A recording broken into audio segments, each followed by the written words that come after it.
Assalamualaikum warahmatullahi wabarakatuh. Terima kasih telah bergabung bersama kami, Dwianto Indiahono. Kali ini kita akan berbicara mengenai membangun kapasitas manajer level menengah untuk perubahan.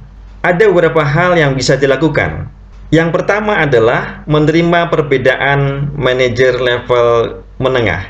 Ini bermakna di suatu organisasi setidaknya ada 3 kategori manajer level menengah. Kita bisa menyebutnya manajer level menengah tipe A, tipe B, dan tipe C.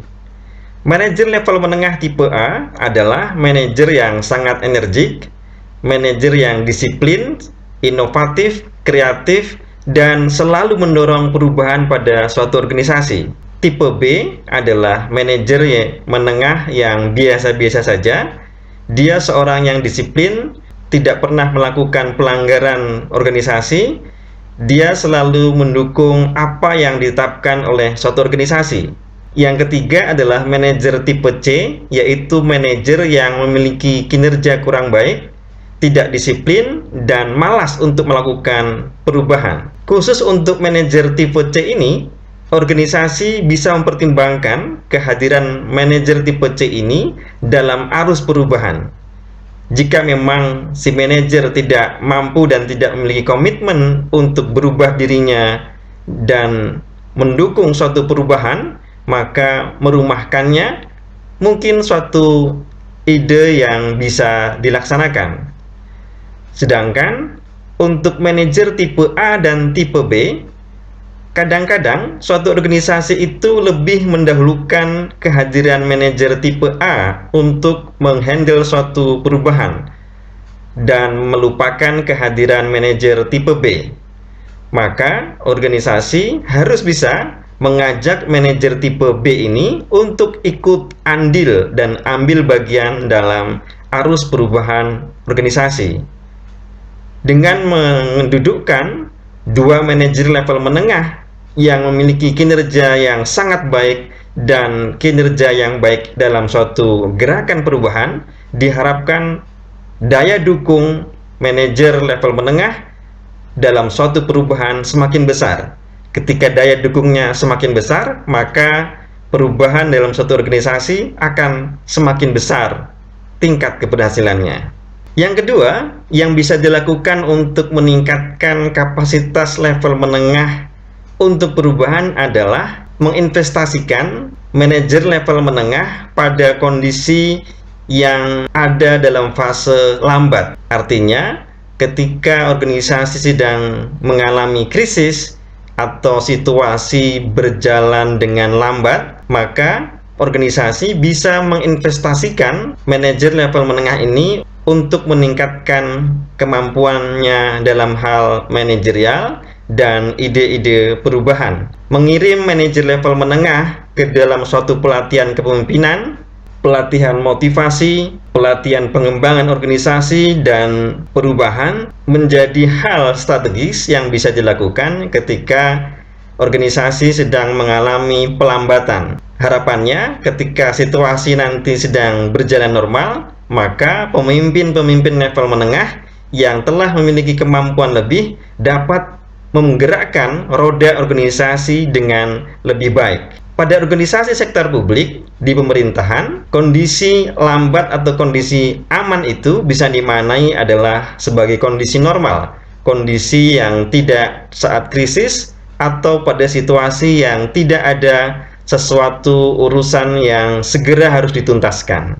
Pada kondisi itu, pejabat-pejabat eselon 3 dan 4 bisa dikirim untuk terlibat dalam suatu pelatihan yang diharapkan nanti ketika mereka pulang ke dalam organisasi, mereka bisa menyuplai ide baru untuk perubahan dalam organisasi sektor publik. Yang ketiga, yang bisa dilakukan untuk meningkatkan kapasitas manajer menengah untuk perubahan adalah menyesuaikan apresiasi yang diberikan kepada manajer level menengah yang memiliki kinerja baik atau sukses menjalankan tugasnya. Apresiasi yang bisa diberikan kepada mereka terkadang hanya diwujudkan berupa hadiah, kenaikan pangkat, kenaikan gaji, dan situasi ini tentu tidaklah salah.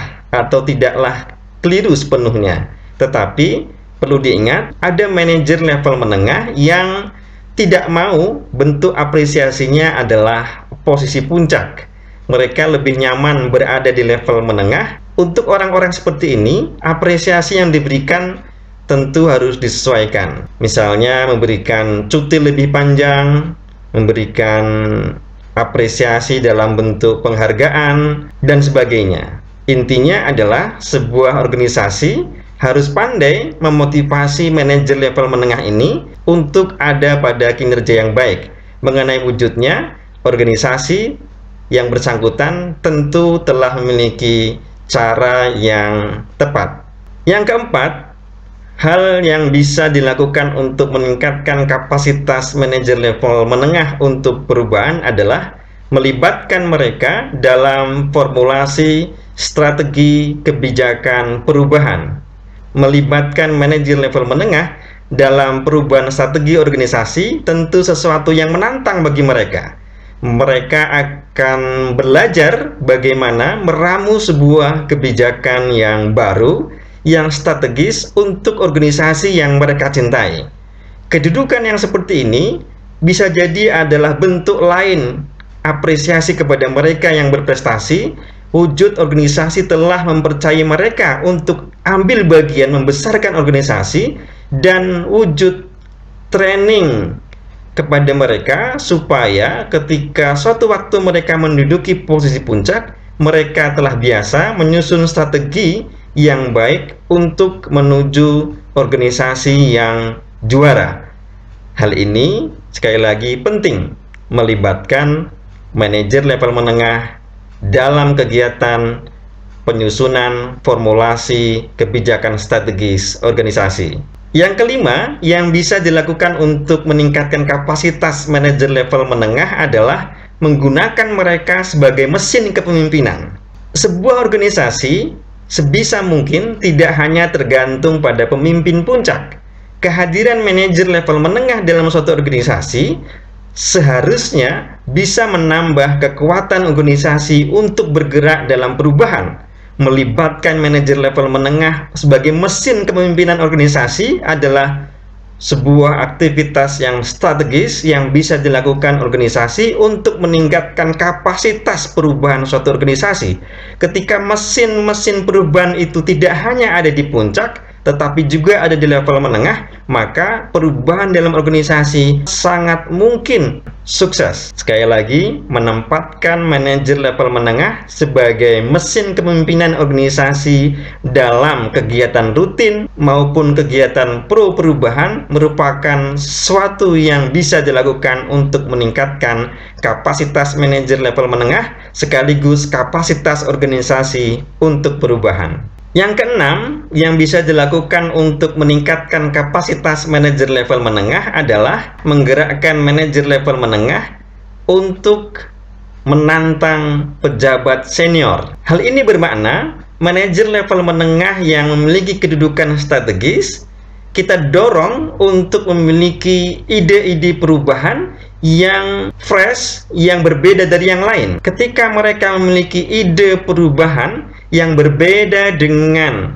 kebijakan strategis yang dimiliki oleh pemimpin puncak, atau ide perubahan yang mereka miliki, hal ini bermakna ketika manajer level puncak memiliki ide perubahan dan itu tidak sesuai dengan kondisi organisasi, maka manajer level menengah bisa kita dudukkan sebagai agen perubahan yang menolak ide perubahan yang tidak masuk akal dari pimpinan puncak. Kita dorong manajer level menengah untuk memiliki ide-ide yang lebih konstruktif sebagai pembanding ide perubahan yang digelontorkan oleh manajer puncak. Kedudukan manajer level menengah sekali lagi bukan hanya membeo dari kebijakan pimpinan organisasi. Kedudukan mereka yang strategis yang bisa menjadi penghubung antara pimpinan puncak dan manajemen level bawah itu juga bisa digunakan untuk menolak ide-ide perubahan yang tidak masuk akal dalam suatu organisasi. Sehingga kita dorong manajer level menengah untuk memiliki ide brilian sebagai pembanding atau sebagai pengganti ide perubahan dari para manajer puncak yang kurang adaptif terhadap karakter organisasi. Dengan mendudukkan manajer level menengah yang seperti ini, kita harapkan manajer level menengah selalu mempersiapkan ide perubahan, ide yang inovatif, ide yang kreatif untuk membawa organisasi selalu berada dalam level juara. Demikian yang bisa kami sampaikan terkait dengan pengembangan kapasitas manajer menengah untuk perubahan. Mohon maaf jika ada kekurangan. Assalamualaikum warahmatullahi wabarakatuh.